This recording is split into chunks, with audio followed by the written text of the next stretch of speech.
అధికారం వచ్చిందని దాడులు చేస్తున్న టీడీపీ నాయకుల అరాచకాలు ఎక్కువ కాలం కొనసాగవనన్నారు మాజీ మంత్రి కాకాణి గోవర్ధన్ రెడ్డి. అధికారం పదవులు ఎవరికీ శాశ్వతం కాదని వాటిని అడ్డుపెట్టుకుని దాడులకు దిగడం సరికాదన్నారు.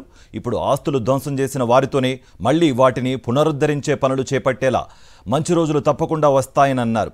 నెల్లూరు జిల్లా వెంకటాచలం వైఎస్ఆర్సీపీ కార్యాలయంలో పార్టీ నాయకులు కార్యకర్తలతో సమావేశం నిర్వహించిన కాకాణి అందరికీ అండగా ఉంటామని భరోసా ఇచ్చారు.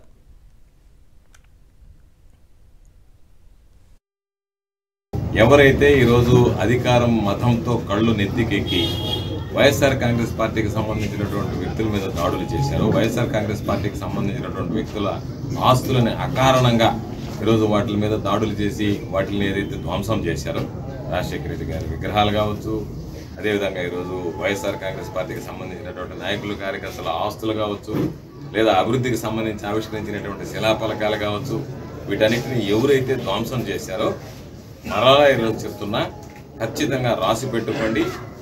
మరలా ఒక రోజు వస్తుంది.